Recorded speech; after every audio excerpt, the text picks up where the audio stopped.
Hello everyone. तो आज हम लोग एक नया थ्योरम लेके आ गए हैं जिसे आज हम प्रूफ करेंगे। तो हमारा थ्योरम क्या है कि the ratio of the areas of two similar triangles is equal to the square of the ratio of their corresponding sides. मतलब ट्रायंगल, अगर हमने दो ट्रायंगल लिया है जैसे एबीसी एंड पीक्यूआर, तो हमें यह प्रूफ करना है कि एबीसी का एरिया बाय पीक्यूआर का एरिया किसके बराबर होगा? Square of their corresponding sides. Okay, तो हमें एबीसी में पहले एक साइड लेना है, हमने सीए ले लिया है ना। सीए डिवाइडेड बाय इसका कॉरस्पॉन्डिंग साइड क्या हो जाएगा? आरपी हो जाएगा, है ना, आरपी। तो इसका स्क्वायर, है ना।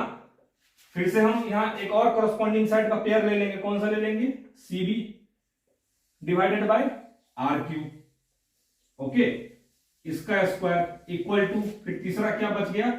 एबी बाय पीक्यू, इसका स्क्वायर, है ना। तो हमें यही चीज अभी प्रूफ करना है। चलिए, तो हमें प्रूफ क्या करना है? एरिया का रेशियो। ओके, तो किसी भी ट्रायंगल का एरिया निकालने के लिए हमें क्या क्या चाहिए होता है?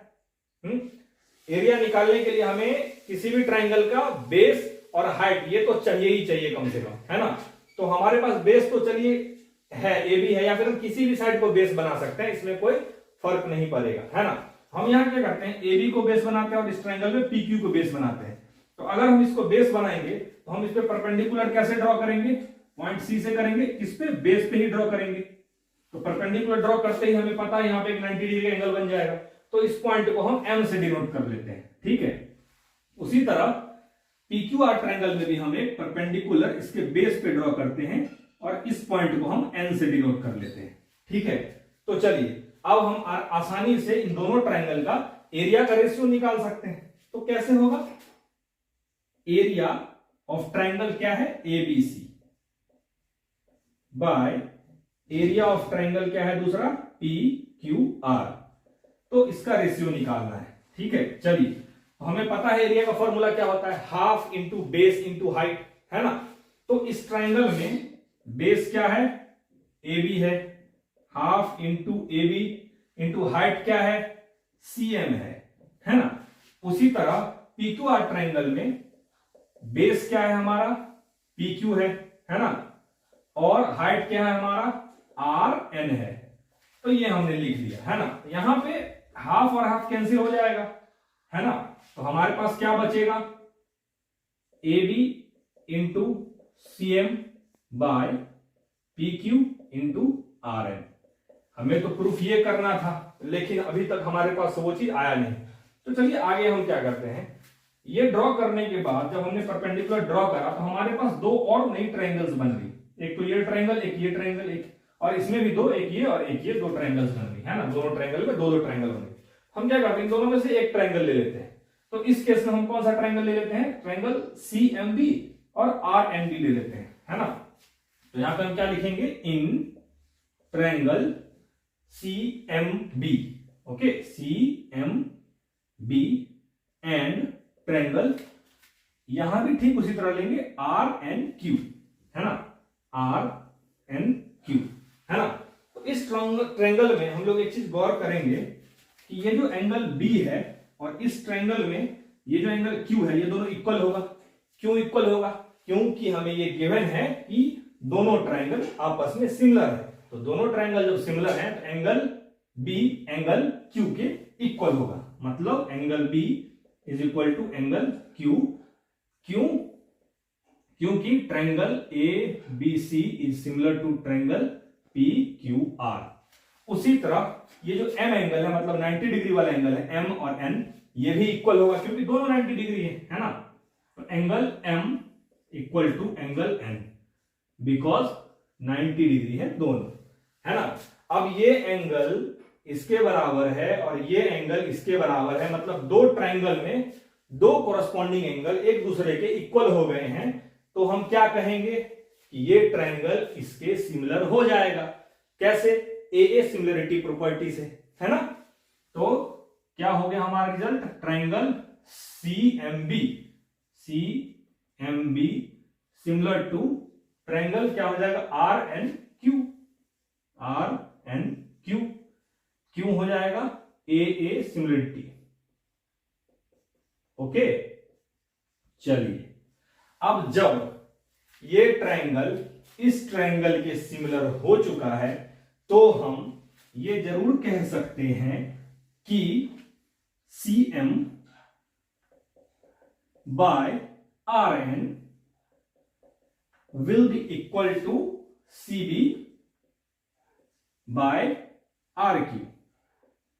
हम ये भी कह सकते हैं कि MB equal to MB by NQ, but हमें अभी इसकी जरूरत नहीं है, इसलिए हमने अभी इतना ही लिया है। ठीक है, तो चलिए, और एक चीज और हमें पहले से पता है, क्यों कि दोनों गिवन ट्रायंगल सिमिलर है, तो हमें यह भी पता है कि CA by RP is equal to CB by RQ is equal to AB by PQ। ये हमें पहले से पता है ना।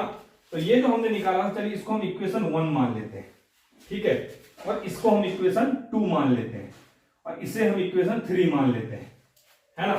तो चलिए अब बताइए इसमें, इसमें और इसमें क्या रिलेशन हो जाएगा। अब ये चीज देखिए, यहां पे क्या है, AB बाय PQ है और CM बाय RN है ना।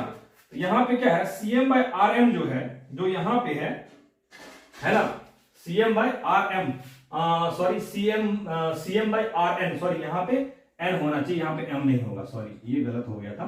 हाँ, ये हो गया CM बाय RN और ये CB बाय RQ है ना।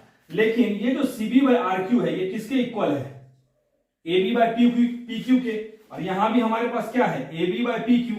तो क्या हम CM बाय RN को AB बाय PQ से रिप्लेस नहीं कर सकते हैं, है ना। तो हम क्या करेंगे, इक्वेशन 1, 2 और 3 है ना, तीनों इक्वेशन को अगर मिला दें फ्रॉम 1, 2 एंड 3, हमें क्या ये नहीं मिल जाएगा कि area of triangle ABC by area of triangle PQR is equal to AB by PQ, है ना। AB बाय PQ इंटू हमने क्या किया है, CM by RN। CM by RN को पहले हम CB बाय RQ से रिप्लेस करेंगे, है ना। उस CB बाय RQ को हम AB बाय PQ से रिप्लेस कर सकते हैं, कोई दिक्कत नहीं है। तो यहां भी हम क्या लिख देंगे, AB यहां बाय PQ। तो ये क्या हो जाएगा, AB square by PQ square. इसको हम क्या लिख सकते हैं, AB बाय PQ का होल स्क्वायर, है ना। और जब ये area of triangle ABC by area of triangle PQR AB by PQ के स्क्वायर के बराबर हो गया, तो ये ऑटोमेटिकली इसके और इसके, मतलब CA बाय RP और CB बाय RQ के स्क्वायर के भी बराबर हो जाएगा, है ना। तो क्या हम इसको ये भी लिख सकते हैं, CA बाय RP का स्क्वायर, और इसी को हम क्या लिख सकते हैं, CB बाय RQ, इसका स्क्वायर लिख सकते हैं, है ना। तो यहां पे हमारा ये थ्योरम प्रूफ हो चुका है। इसमें कुछ ज्यादा नहीं है, बस हमने सिमिलरिटी प्रॉपर्टी की यूज करी, है ना, और ट्रायंगल के एरिया का फॉर्मूला यूज करा, है ना, और हमें ये प्रूफ आसानी से मिल गया, है ना। उम्मीद करता हूं कि आप लोग इस प्रूफ को अच्छे से समझे होंगे। ठीक है, और हम अगली क्लासेस में और भी प्रूफ लेके आएंगे और भी अलग अलग थ्योरम का प्रूफ करेंगे। Thank you.